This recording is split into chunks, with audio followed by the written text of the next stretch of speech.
What is up, guys? Your boy Ryukin at Flash King Comics, and today we're talking about issue number 47. Yes, Flash War is here, and it is effing epic.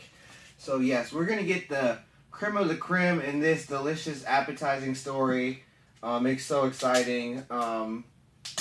Issue number 47, Flash War. Let's go over this variant. Look how sick this variant is. One of the nicest covers. I mean, the last cover was just killing it, but this color right here, from this perspective, what? So live. All right, so let's break it down real quick before I go into the issues. Show you that little preview that Joshua Williams gave you, and a couple pages you might see on the internet. Plastic Man, issue number 6 coming out. We're gonna indulge in that.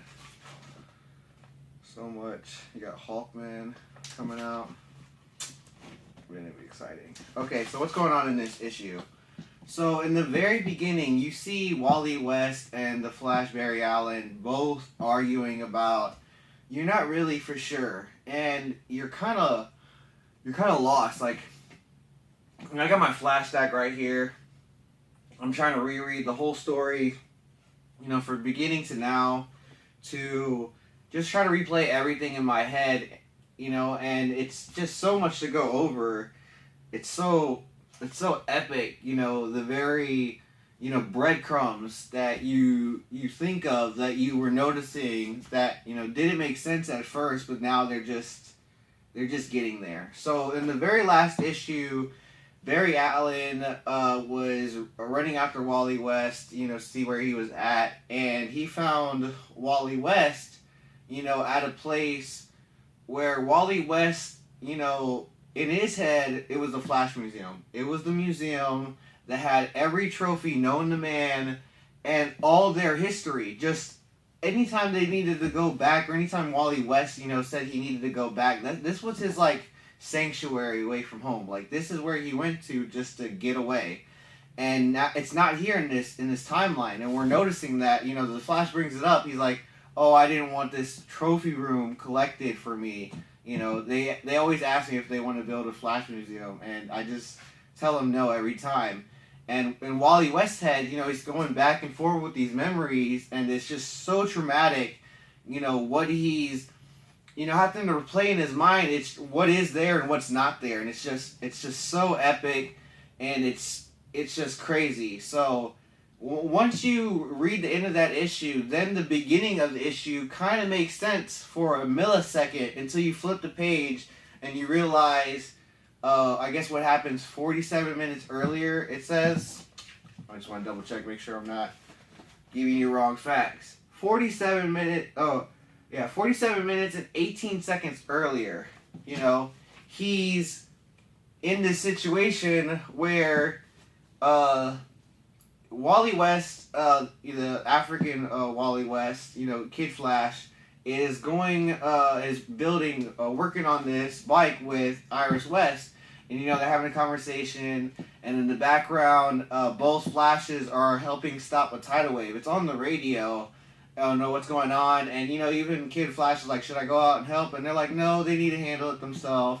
And whenever Wally West and the Flash come back, they're kind of like talking about, you know, you should have listened to me, Wally. You only beat me by a second, blah, blah, blah. You know, there's always, you know, Barry Allen's like, I didn't think it was a race. And then Wally West is like, yeah, because you always take the scenic route home. Me, I always take the fastest route. It's just their different mindsets. He's like, you know, yeah, your way worked, but you could have listened to me. He's just like, we saved the day. I didn't listen to you, Barry. You know, it's not always about your way of going about it. And that's the one thing that this Wally West tries to make clear, is that, you know, Barry Allen's way of looking at things, Wally West doesn't like it anymore. He has been the Flash. He's been in some tough situations where he didn't have Barry Allen there to, you know, as his teacher or assistant or his guide, you know, just someone who was there helping him. There was other people around, you know, Max Mercury, you have Bart Allen, the Kid Flash, you have Jay Garrick, who we've only seen a glimpse of, you know, and even Barry Allen brought that, I want to say, up in the last issue. He was like, there's people that we're both missing at our life that, there's someone that I saw in the Speed Force or whatever that when I was going through this thing with Batman, he could be the answer to our problems. And it's just little things like that. So who comes up on the scene immediately after that little of them just, going back and forth and, in front of Iris and Kid Flash, the Wally West. And it's so funny because next thing you know, the Renegades appear. And who do the Renegades look like? They look like the Rogues. And what is going on with them? They're from the future and they're like space temporal time cops. I don't know what exactly is going on, but they know Iris West killed Eobard Thawne. They want to know what's the reason why. They're taking her to court. She has to see the judge. Barry Allen's just like, he's took him back for a second, but he's willing to listen. And this is what upsets Wally West. Wally West, the fastest man alive, the one who has done so much, that he's just not remembering. He immediately doesn't like the way they look, doesn't like the reaction Barry has, and immediately takes Iris and runs off with her. And it's just like, what is going on? Because immediately the Renegades are like, we know this is going to happen. And just in pursuit, immediately. But what is so funny and is so epic is their powers, They have a slightly different variation name of, the regular rogues. And then it's just, some of them have similar powers, but some of them have new powers. And it's just like, what is going on? It's too much. I'll just give you the little example. Golden Glider, or whatever. I gotta look at it. What is their damn name? Golden Guardian has the ability to control fear, has a celestial ring, and just to knock off the Flashes off their guard, who should start using as constructs? Eobard Thawne, Daniel West, just people to get inside their head. And Wally West is like, young Kid Flash he's just throwing back and he's like, what? Barry Allen's like, hold up, she's just messing with you, focus, we need to know what's going on here. And Iris is epic. She makes it from a standpoint, no, she's not going to allow this. She tells Wally West to drop her right now. She'll handle this situation.